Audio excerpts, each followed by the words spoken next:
कहानी की शुरुआत होती है जैक स्नाइडर जस्टिस लीग के कुछ साल बाद, जहां मेट्रोपोलिस सिटी में डेली प्लांट के बिल्डिंग में जोकर ने हमला कर दिया है और सुपरमैन इस वक्त काफ़ी दूर है। वो अपनी पूरी तेज़ी से वहां पहुंचने की कोशिश करता है और जैसे ही वो वहां पहुंचता है तो वो देखता है कि जोकर ने वहां डेडली लाफिंग गैस के बॉम्ब छोड़ दिए हैं, जिसकी वजह से काफ़ी लोगों की मौत हो चुकी है।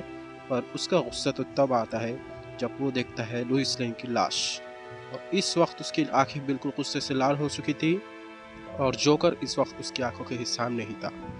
और जैसे ही वो अपनी आंखों से विजन निकालता है तो वहाँ आ जाता है बैटमैन, और वो क्रिप्टोन का यूज़ करके सुपरमैन को शांत कर देता है और जोकर को भी रोक बचा लेता है। पर इस गम को सुपरमैन 30 साल बाद भी नहीं भुला पाता है।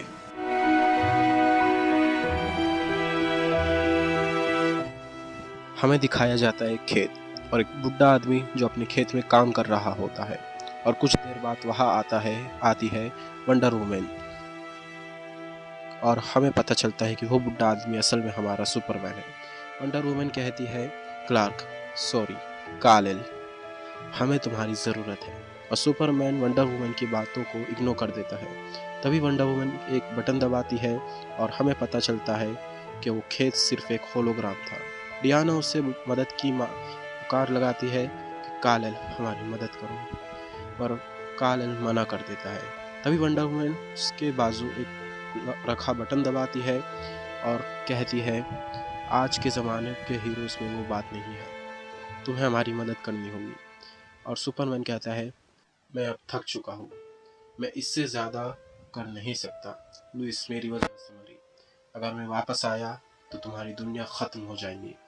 वंडर वुमन ने उस होलोग्राम की मदद से सुपरमैन को आज सुबह की न्यूज़ दिखाई होती है, जिसमें बता रहा होता है कि कैसे आज के सुपर हीरोज़ बुरी तरीके से हार रहे हैं, जिसको देखकर सुपरमैन तैयार हो जाता है वंडर वुमन के साथ आने। और वंडर वुमन का मकसद ये नहीं था, वो पूरी जस्टिस लीग को वापस से एक करना चाहती थी, और अभी सिर्फ सुपरमैन वापस आया होता है, जिसकी वजह से सुपरमैन गौथम शहर चला जाता है बैटमैन को लाने, और वंडर वुमन जाती है अटलांटिस, जहां वंडर वुमन एक्वामैन को वापस टीम में शामिल करने के लिए जाती है। लेकिन एक्वामैन मना कर देता है क्योंकि वह बुढ़ा हो चुका है और उसके पास अटलांटिस की जिम्मेदारी भी है। पर एक्वामैन यही अपना मुंह बंद नहीं करता। वो कहता है, तुम भी तो रानी हो, तुम मेरी जिम्मेदारी समझ सकती हो, है ना? और ये बात वंडर वुमन को पसंद नहीं आती है और वो कहती है, अब मैं रानी नहीं रही, मुझे अपनी तख्त से हटा दिया गया है। ये बात सुनकर एक्वामैन हैरान हो जाता है और वंडर वुमन बिना कुछ बोले वहाँ से चली जाती है।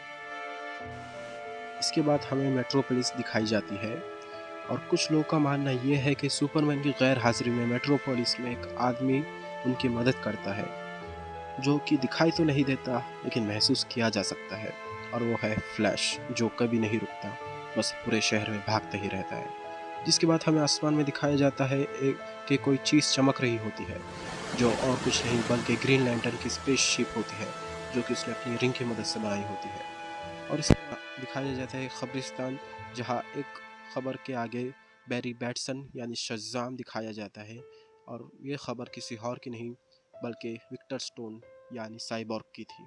इसके बाद हमें एक फ्लैशबैक बताया जाता है जिसमें जोकर रॉबिन को एक लोहे के डंडे से मार रहा होता है। जोकर काफ़ी बुरी तरीके से रॉबिन को बस मार जा रहा होता है, जिसके बाद वहाँ आता है बैटमैन और वो जोकर से रॉबिन को बचा लेता है।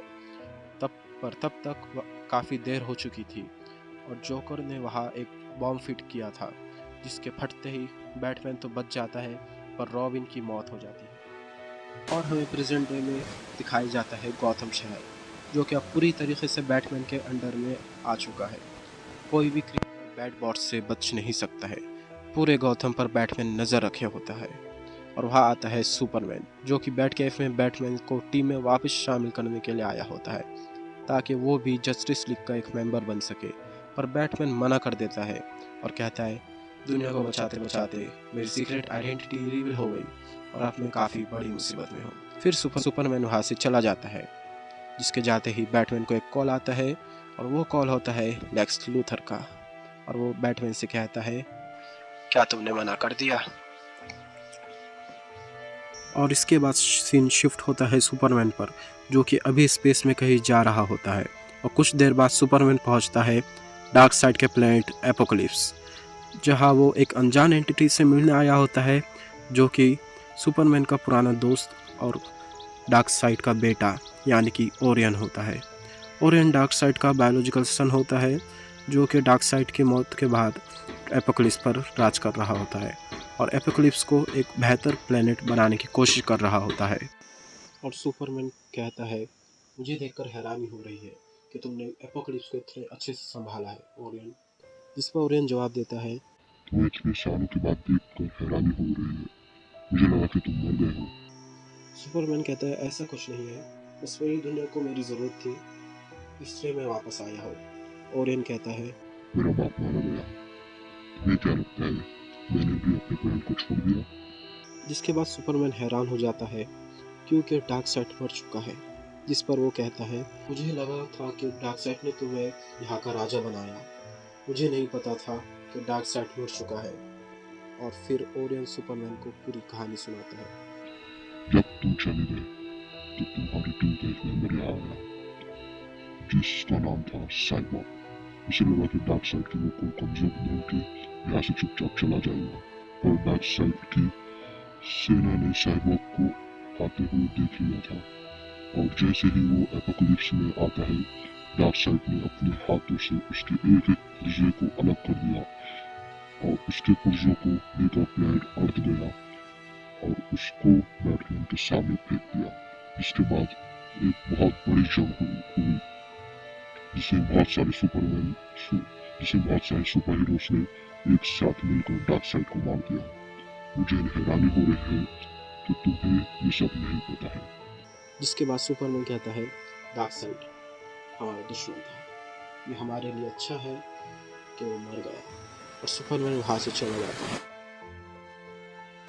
खुद से कहता है, मैं डार्क साइड को जान से मारने वाले को नहीं छोड़ूंगा। और सुपरमैन पहुंच जाता है ग्रीन लैंटर्न की स्पेसशिप पर और वहाँ वंडर वुमन भी होती है जो कहती है, मैंने बहुत से सुपर हीरोज़ को वापस ला लिया है पर बैटमैन वापस आया। सुपरमैन कहता है वो नहीं माना, जहाँ सुपरमैन खुद के काम से नाराज़ हो जाता है कि वो इतने साल तक गायब रहा, जिसकी वजह से वो अपनी टीम को संभाल नहीं पाया। और तभी वंडर वुमन सुपरमैन के धीरे धीरे करीब आती है और उसे किस करती है और कहती है, कोई बात नहीं, मेरे पास कोई है जो कि तुमसे मिलना चाहता है और उसके पास हमारे लिए हमारा पहला मिशन भी है, जानना नहीं चाहोगे कि वो कौन है? इतना कहने के बाद वंडर वुमन सुपरमैन को लैंटर्न की शिप की मीटिंग में लेके जाती है जहाँ बहुत सारे पुराने सुपर हीरोज़ होते हैं जैसे कि फ्लैश, ग्रीन लैंटर्न और भी बहुत सारे, जिनमें से एक होता है डिक ग्रेसन का रॉबिन, जिसे देखकर सुपरमैन कहता है, रॉबिन तुम जिंदा हो? बैटमैन ने कहा था कि तुम्हें जोकर ने मार दिया है। फिर रॉबिन कहता है, पहली बात, अब मैं रॉबिन नहीं हूँ, मेरा नाम अब रेड रॉबिन है। और बात रही मेरे जिंदा रहने की, तो मैं वहाँ से बचकर निकल गया। जिसके बाद मुझे हिम्मत नहीं हुई वापस आने की, पर फिर कुछ साल बाद मुझे पता चला कि लोइस लेन की डेथ हो चुकी है, जिसके पीछे जोकर का हाथ है। पर मुझे कुछ गड़बड़ लगी जिसके लिए मैंने इन्वेस्टिगेशन करी और बैटमैन पर नज़र रखी और मुझे पता चला कि लोइस लेन को जोकर ने नहीं बल्कि बैटमैन ने मारा है। और ये सुनकर सुपरमैन ज़ोर से चिल्लाता है, नहीं, और वहाँ से बैटमैन की केफ में चला जाता है और बाकी सुपर हीरोज़ सुपरमैन का पीछा करते हैं और सुपरमैन बैट केफ में पहुँचता है और बैटमैन से कहता है, क्या तुमने लोइस को मारा? जिसे सुनकर बैटमैन उसके कुर्सी पे लगा एक बटन दबाता है और तभी सुपरमैन बैटमैन को उसी की कुर्सी पर दे मारता है। और तभी वहाँ पे एक आवाज़ आती है और तभी वहाँ पे एक बिजली गिरती है और अगले ही पल वहाँ सुपरमैन को कोई मार गिराता है और सुपरमैन के सामने खड़ा होता है शज़ाम। जिसके बाद हमें बैटमैन की टीम दिखाई जाती है जिन पर सुपरमैन की टीम हमला कर देती है और वहाँ दूसरी तरफ सुपरमैन शज़ाम को बुरी तरीके से मार रहा होता है और जैसे ही सुपरमैन शज़ाम के ऊपर आता है, शज़ाम 3 बार कहता है शज़ाम शज़ाम शज़ाम। इसके बाद सुपरमैन पर 3 बार बिजली गिरती है और जिसकी वजह से सुपरमैन को काफ़ी चोट आती है। फिर भी सुपरमैन वापस खड़ा हो जाता है और बिली बैटसन का मुंह पकड़ लेता है और फिर बैटमैन की हमें फाइट दिखाई जाती है, जो कि एक एक करके सभी सुपर हीरोज से लड़ रहा होता है।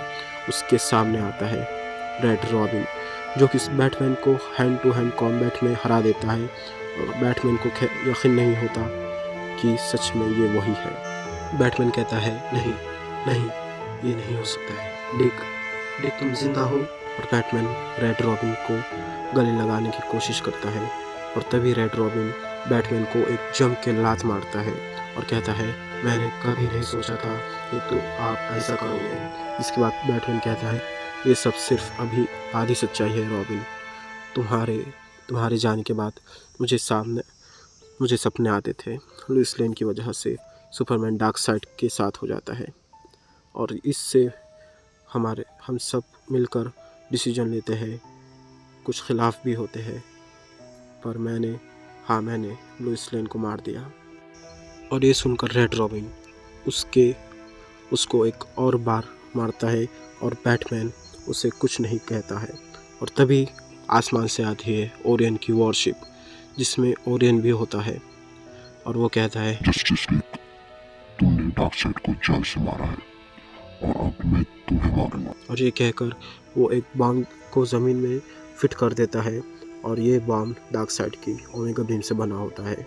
जिसके बाद सभी सुपर हीरोज़ अब ओरियन की आर्मी से लड़ रहे होते हैं, लेकिन सुपरमैन शज़ाम में इतनी ताकत नहीं होती कि वो ओरियन का सामना कर सके और वो बॉम्ब फटने ही वाला होता है कि बैटमैन ग्रीन लैंटर्न और रेड रॉबिन से कहता है रॉबिन माफ़ करना। ग्रीन लैंटर्न जैसे ही मैं बॉम्ब के पास जाऊं तो तुम वहाँ एक शील्ड बना देना और अगर ओरियन वहाँ आए तो उसे भी उस शील्ड के अंदर ले लेना। रेड रॉबिन कुछ समझ नहीं पाता और ग्रीन लैंटर्न समझ जाता है कि अब बैटमैन का एक्चुअल प्लान क्या है और फिर बैटमैन बॉम्ब को डिफ्यूज़ करने चला जाता है और ग्रीन लैंटर्न उसके अतराफ एक शील्ड बना देता है। यह देखकर ओरियन बैटमैन को रोकने के लिए जाता है और सुपरमैन और शज़ाम ओरियन को रोकने की कोशिश करते हैं, पर ओरियन उन दोनों से ज़्यादा ताकतवर था और जैसे ही ओरियन बैटमैन के पास पहुंचता है, ग्रीन लैंटर्न शील्ड को बड़ा कर देता है और ओरियन को भी शील्ड के अंदर ले लेता है। ओरियन कहता है बैटमैन वहाँ से हट जाओ और बैटमैन कहता है वेलकम। जिसके बाद बैटमैन बॉम्ब के 2 वायर को मिला देता है और बॉम्ब को शील्ड के अंदर ही फोड़ देता है, जिसमें बैटमैन ओरियन की डेथ हो जाती है, जिसको देखकर रॉबिन जोर से चिल्लाता है नहीं। 1 साल बाद हमें थेमेस्केरा दिखाया जाता है, जहां वंडर वुमन को एक बार फिर से रानी बनाया जाता है और सभी लोग इस बात का जश्न मना रहे होते हैं। जिसके बाद हमें सुपरमैन दिखाया जाता है, जो इस वक्त साइबॉर्ग और बैटमैन की खबर के सामने था और वहाँ आती है वंडर वुमन और आके सुपरमैन को एक किस करती है और बैटमैन की खबर को देखकर कहती है गौथम का अब क्या होगा। जिसके बाद हमें गौथम शहर दिखाया जाता है, जहाँ अब क्राइम फिर से आ चुका है और रेड रॉबिन मुजरिमों को एक एक करके पकड़ रहा होता है और एक बार फिर से जस्टिस लीग एक साथ हो जाती है।